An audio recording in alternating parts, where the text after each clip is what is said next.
Welcome back to part 3 of podcast 10.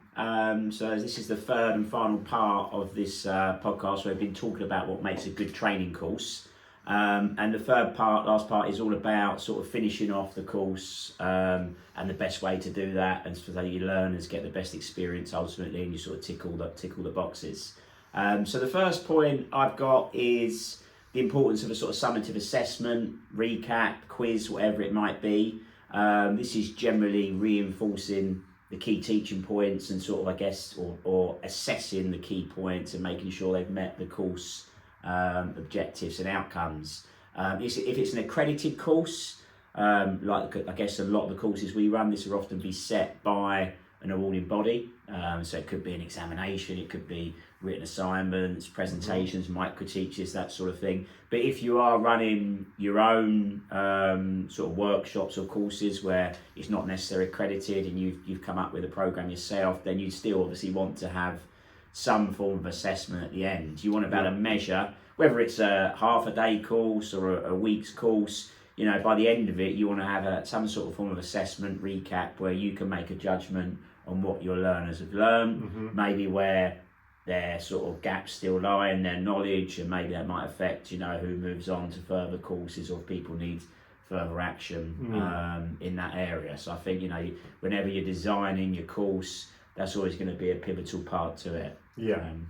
Yeah, definitely. Yeah. I mean, it's one of the most important. So every assessment you do within the course is important, but the final one, you know, making sure that what we're teaching them, they've understood and they've taken on board. So, yeah, it can be something really simple, you know, role plays.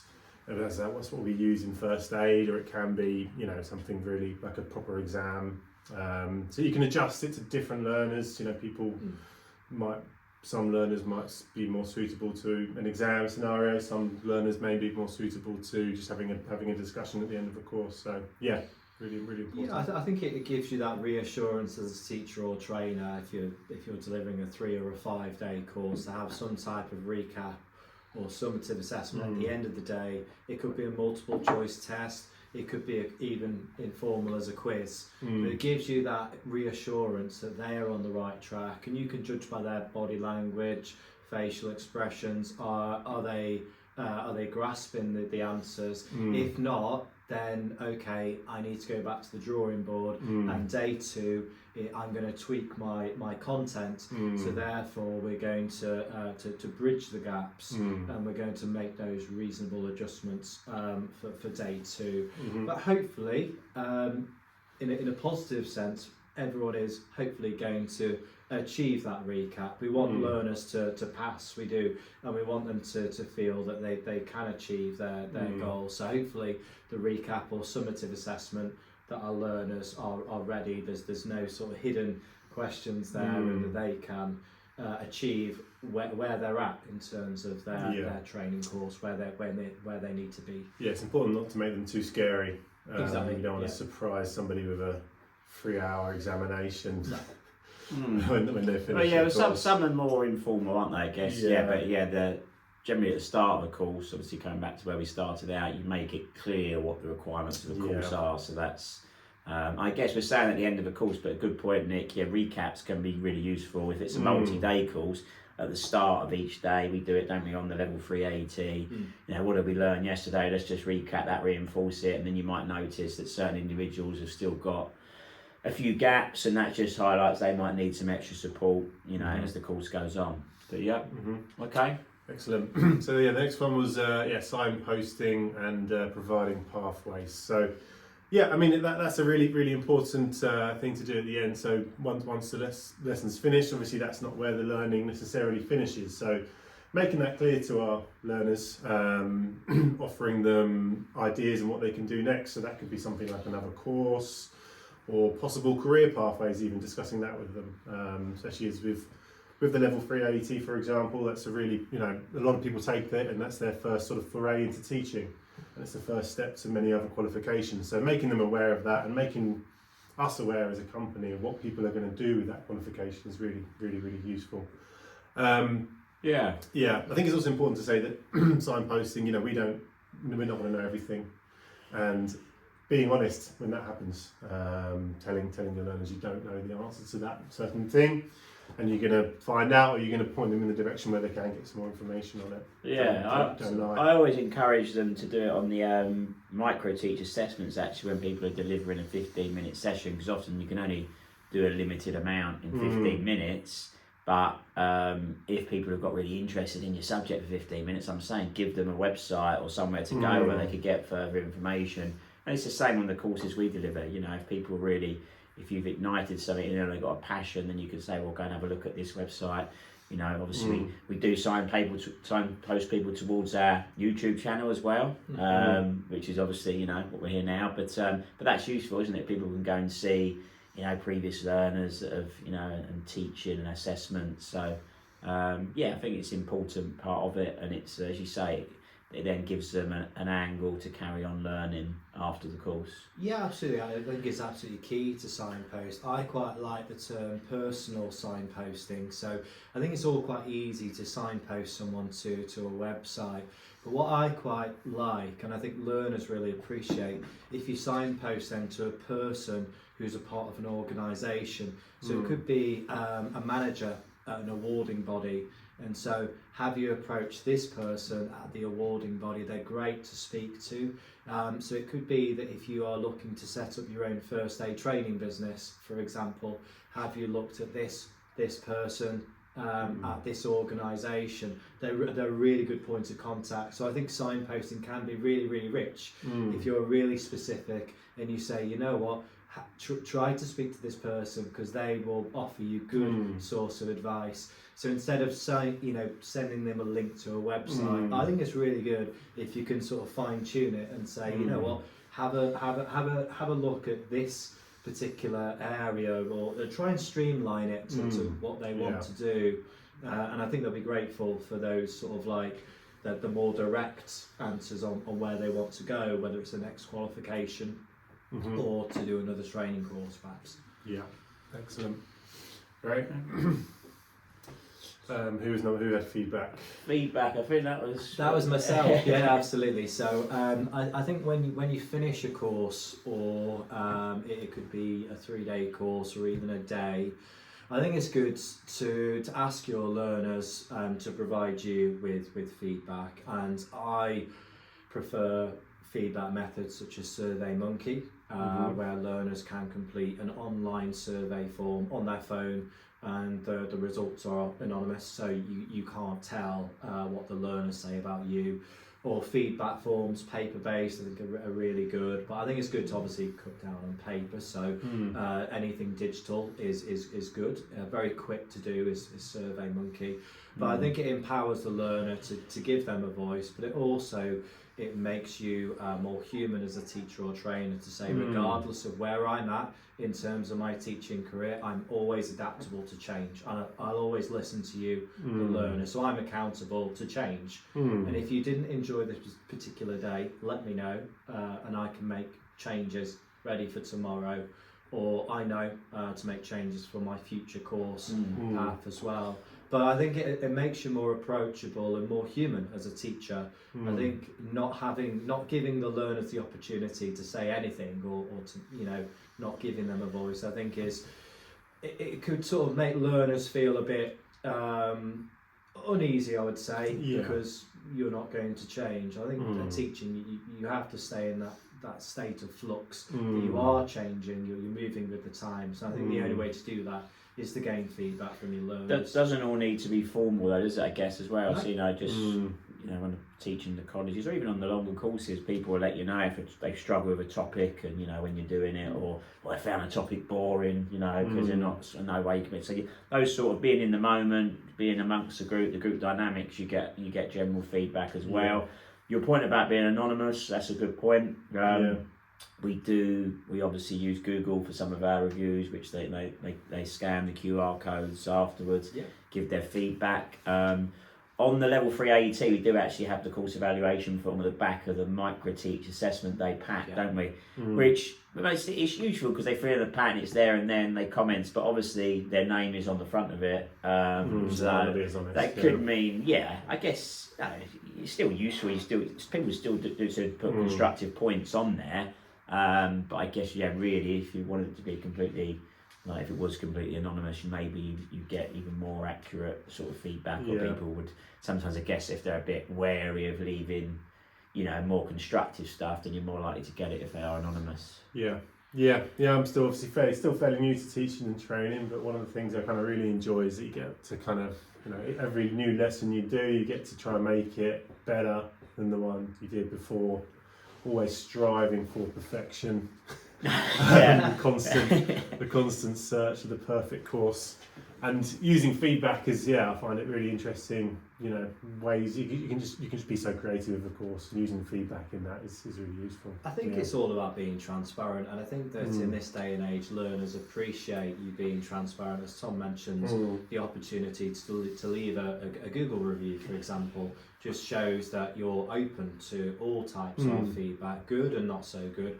But as long as they're good. As long as they're developmental, I think is the main thing. But to be honest, I think the learners on our courses are generally rooting for you, the teacher. They want you to do well. They want to have a good experience. They're there. It's their time as well. If it's fun, enjoyable, then it makes teaching more fun. It makes the time go quicker. But also makes you human. If you start a course, and I'd often, when I'm delivering to teacher training courses and that, I say, if you plan a new course, things go wrong. You plan an activity, some of them just don't go to plan, and they're awful. Other things are fantastic. So that's all part of. So you're saying, and what you're saying to them, the same as them. They're on teacher training. You're giving them feedback on their practical assessments. You're saying we want feedback the same, and you can learn as much as we know from others, on the course, and you learn from making mistakes. So, we want the feedback. So just having that sort of open environment, I think, helps relax people on the course as well. And I guess sort of this third point, what we're talking about, leads into our fourth point quite nicely, which is sort of reflection, which I guess, gathering. You've got the feedback from your learners.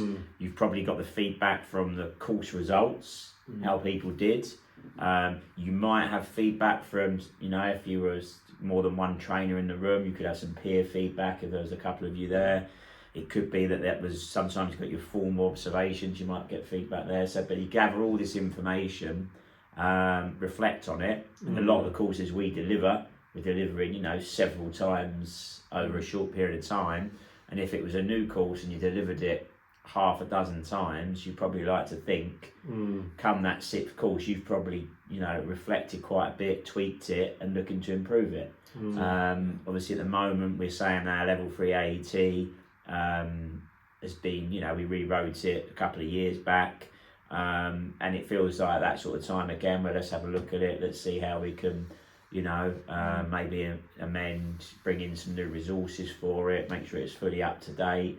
And that's based on feedback, and then us as trainers delivering it, reflecting on it. And it's the same in first aid, isn't it? You reflect on, there could be changes to regulations, but there could also be new equipment and resources, and you sort of think, okay, gathered this feedback, you've reflected on what it wants, might be a certain topic on a course or a certain part where you think, actually, I think we could deliver this better. I often go and deliver one of our tactical courses, and there'll be one criteria or one topic during the course, and when I leave, or finish the course, I think to myself, that could be improved, that bit. And that's from being in the moment and sort of, you've got to be out there delivering, I think. So obviously we're in the office quite a bit ourselves these days, like managing and that, but that's why it's important to stay fresh and to actually still go out and deliver, because I think that's when you get a real feeling for it. And sort of reflecting and improving, I guess. I mean, we obviously teach about the teaching cycle, stage 5, evaluation, reflection, which doesn't matter if you've been teaching for 3 weeks or 30 years. You're in that mould, aren't you, of trying to actually improve and taking on board information. Yeah, excellent. Covered that well. I think just on reflection, for any teacher or trainer, I think reflection is key. But to not reflect for too long. And what I mean by that is that, say you deliver a lesson and there were elements that didn't go particularly well, if you reflect on that for no more than 30 minutes, I would say, afterwards, even write down some key points. What have you learned into like a diary or a log, so you know for next time. But after those 30 minutes are done, you've got to switch off. Yeah. Otherwise, you're going to be reflecting and thinking, oh, why didn't I do this? Into your evening and free time, and I think that's quite unhealthy. So you need to reflect. You need to write down the key points and then move on. And hopefully the next day or the next course, you implement those changes. But don't reflect for too long. Yeah. You need to have that. You've got to be comfortable when things go wrong, because it's going to happen. Yeah, excellent. Okay, approachable now. So yeah, this is kind of leads on quite nicely from some signposting, which I spoke about a moment ago. So at the end of the course, it's really important, obviously, that we're not disappearing too quickly. Really, it's quite easy to do that when in first aid. You know, there's always quite a bit of time when you finish the course, because you've got to pack up everything, put the room back together. So I always like to make it clear, you know, when that is happening. If anybody does have any other questions, please come up to me and we can talk about those. Because as you said before, that some people might have questions that they wouldn't feel comfortable asking in front of other people, or some people might not be as confident in speaking in front of the rest of the group, so they might come up to you and speak to you privately. It's also the final impression that you give to someone, isn't it? So, you know, if the course is finished and you're sprinting out to your car before they've put their jackets on, doesn't necessarily give a terrific impression. I think in all honesty, I think we could probably put approachable in all three parts of the podcast, couldn't you? So you might be approach at the beginning, as in they think, oh, I guess it's more like friendly environment, you know, oh, this trainer seems okay, you know, they start to relax. In the middle, I don't know, break times, lunch times, but yeah, certainly at the end of the course. And I guess if you've built that rapport during the course, then they feel like they can come up to. I mean, we're not saying you've got to stay behind for an hour and take all, but you're just having, you know, people feel like, okay. Often people might have a few questions at the end. There's a few loose ends, and obviously, if you are pushed for time, you can say, okay, you know, take down their email or number. I'm sure already have it, and then I'll give you a call or I'll find out that for you. And that's just having that environment where they feel. I think we're pretty good at that here at Trainer. That's what we built our reputation on, and sort of customer service, and obviously actually having a genuine interest in our learners. And I think, you know, we create that, and they feel like that, and we have a lot of repeat learners, don't we? They get in contact. Oh, you know, I've just done my AT. What do you think I should do next? Should I do the car? I want to do the IQA, and we build that relationship with them. I think that is all from our sort of ethos of being sort of approachable within what we do. Yeah, I agree. I think another point on being approachable is when you say goodbye to your learners at the end of the course, especially when you're delivering an in-house course. I think it's good practice to go and have a chat with a manager, and before you leave for that day, you know, just go and say, you know what, all of my learners were fantastic today, you know, they have done ever so well. And the manager will think, wow, you know, Nick has taken the time. He could have left, he could have got on the motorway, but he's actually come and said to me, you know, I really appreciate all of my colleagues' work. And I think that sort of is a really good thing to pass on, that praise, because more often than not, the manager will give the feedback from the teacher to the learners and say, you know what, I hear from Nick that you did really well, so, you know, very well done, everyone. So I think keeping yourself back, making sure you see everyone off, and if there is a manager available, just you know, give them a word of kindness or feedback on the lesson, or if there's anyone that you're concerned about, just have a quick quiet word.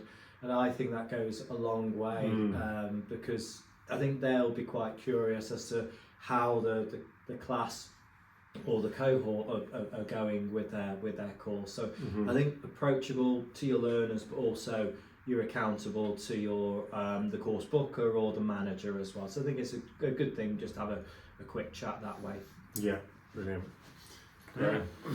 So that brings us on to our last point, I think, which was about results and sort of certification we put. And as we all know, you know, once you start delivering your own courses, people want to know quite quickly, when am I going to find out if I pass? When am I find out where my certificates are? So I think this was your one, Nick. Yeah, absolutely. I think that as we've talked about, the best practice of teachers but ultimately you need to have that clarity and clout at the end of your lesson and say, this is the nitty gritty, this is when you're going to get your results, this is where you're going to get your certificate, what's the turnaround time for marking. So I think it's vital that at the end of your course you say, you know, very well done, you'll get the certificates within 10 working days, or it could be 14 working days. We don't like to leave our learners hanging. You know, if it's an assessment, when are they going to get their results? It could be 24 hours later by email or a phone call. So just being absolutely transparent, and we like to let learners know if they've passed, and when they're getting their certificate. And as you mentioned about progression, if they're looking to do a future course, maybe they need their certificate by a certain date to go on to that future course as well. So it helps them with their next level. So I think it's really, really important when they're going to get the result, when are they going to get their certificate, and that just gives them that reassurance and progression to move on. No, well, on the email accounts, we work to sort of 5 working days, don't we, for turnaround when they're submitting all their work, and I think we make that quite clear on our templates. I guess like this process of marking and certification, we probably do mention it again at the beginning of the course, don't we? We sort of make it all clear, but it's just reinforcing it at the end. By the end of the course, you know, some of them might have already. Sometimes when we deliver like the 5-day AT, they've done all the work. So it'd be like, right, we'll get this process for you on Monday, and you can expect your certificate in 10 working days. Perfect. Or if they're going off to submit their work, well, just to let you know, from when you submit it, you'll hear back within 5 working days. And I guess, it's just on first aid, I guess, you know, you notify them, don't you, that they've passed at the end of the course. Straight away. Bit like with the micro-teach, sometimes occasionally someone might call up and say, oh, I was just wondering if I passed my assessment. Well, obviously, trainers should be telling people at the end of a practical assessment if you pass. That's what we, you know, on all the workplace assessment on the carver. So occasionally someone might make a mistake and not do that, but that is obviously important that people know they've passed or know that they haven't passed, and they might have some added points. That sometimes can be a bit sensitive when you deal with that in a professional way. If you've got 10 people in a group and only one person's found, you're not going to probably announce it in front of everyone. You know, I think, you know, have a quiet word with someone. That's obviously comes with sort of communication skills and having a sort of, you know, common sense as well, doesn't it? I think what Nick said about being clear and clarity as well, you know, not just at the end when we're doing our assessments, making sure the learners are fully aware of what they have to do to receive their kind of certification, what they have to do to pass, so they know exactly what they're aiming for. So if there is, you know, when there is that final summative assessment, they know what they're going to need to do to get their results. Okay, well, I think that sort of brings us to the end of podcast 10. Hopefully you've enjoyed it, and you know, I've enjoyed discussing the different for parts 1, 2 and 3. So please like and subscribe to our channel, and we look forward to seeing everyone again podcast 11 for the next podcast. And we're looking to do more and more of these over the coming months, so hopefully we'll see you again. Thank you.